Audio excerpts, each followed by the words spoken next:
Salut chers parents, j'espère que vous allez bien, j'espère que vous êtes au top.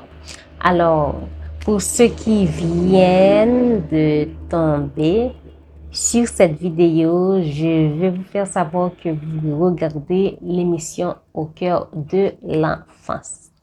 Alors, si vous voulez savoir de quoi on parle dans l'émission Au cœur de l'enfance, vous pouvez toujours aller regarder les vidéos précédentes.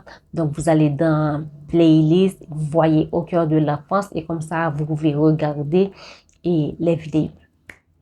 Alors, aujourd'hui, chers parents, j'avais envie de vous parler un tout petit peu de deux choses que vous pouvez faire après avoir récupéré votre enfant à l'école, ou sinon si vous êtes un parent qui travaille, donc c'est pas votre job d'aller chercher votre enfant à l'école, mais une fois rentré à la maison, vous pouvez poser à votre enfant ou vos enfants ces deux questions.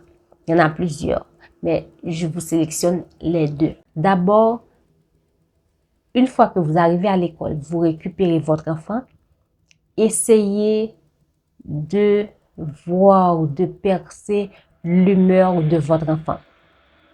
Donc, ok, votre enfant vous salue. S'il est joyeux, vous allez remarquer qu'il est joyeux. S'il est crispé, vous allez remarquer qu'il est crispé parce que les enfants ne peuvent pas cacher ces émotions-là. S'il est content, vous allez voir qu'il est content. Il faut essayer de bien cerner votre enfant, de connaître par cœur votre enfant. Donc, vous savez quand il est content, vous savez quand il vous cache quelque chose, vous savez quand il est triste, quand il est crispé. Donc, c'est bien d'apprendre à bien cerner votre enfant. Alors, la première question que vous pouvez poser à votre enfant après avoir bien étudié son comportement, son humeur. Donc, si vous voyez que votre enfant est de bonne humeur, vous lui demandez comment ça a été à l'école. Est-ce que tu vas bien?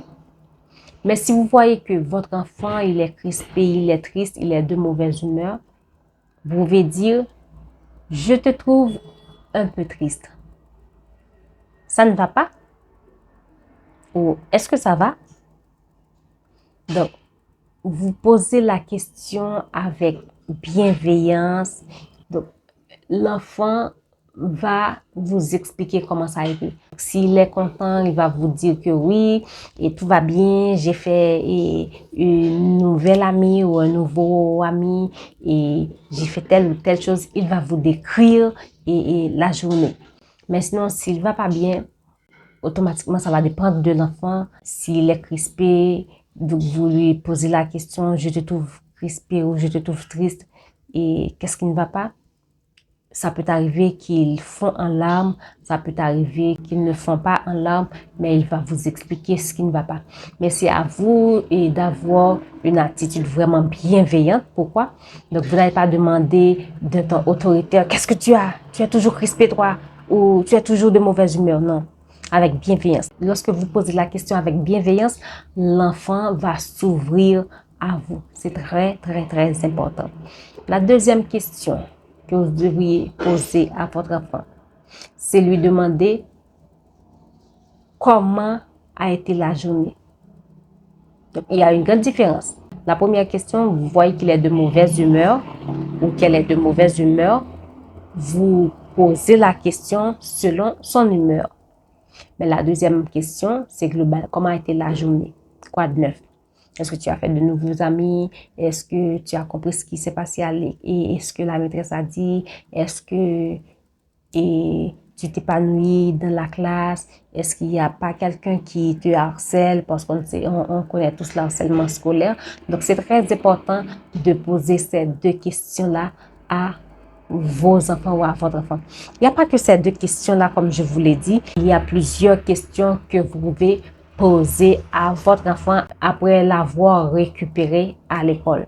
Donc, aujourd'hui, j'avais envie de vous sélectionner ces deux questions, mais au fil du temps, je vais vous apporter d'autres questions que vous pouvez poser à votre enfant après l'avoir récupéré à l'école ou après avoir rentré du boulot. Donc, peu importe que c'est le soir avant que vous mettez votre fils ou vos enfants au lit, vous pouvez avoir une petite discussion, c'est très important. Donc, l'enfant n'est pas là que pour aller à l'école, voilà, il vous apporte des bonnes notes et c'est tout. Non, il faut créer des liens forts avec vos enfants ou votre enfant. Et tout ça, c'est dans la conversation. C'est très important d'avoir de la conversation avec votre enfant ou vos enfants. Ça va créer un lien. Donc, ne restez pas là à la maison comme des bourreaux. Donc, vous payez la scolarité, vous donnez à manger, l'enfant a son lit bien fait, il va à l'école et c'est tout. Vous êtes strict. Donc, tu m'apportes une bonne moyenne parce que tu fais rien à la maison. C'est moi qui fais telle chose. Non. L'enfant ne vous demande pas de lui décrire tout ce que vous faites parce que lui, il ne vous le dit pas, mais il est conscient. Il sait que vous faites tout pour son bien-être. Donc, répétez à l'enfant tout ce que vous faites pour lui. C'est pas un bon moyen pour le booster. Au contraire, vous allez écraser son estime de soi et sa confiance en soi. J'espère que cette petite vidéo vous a aidé. Je vous dis à la prochaine pour une nouvelle vidéo.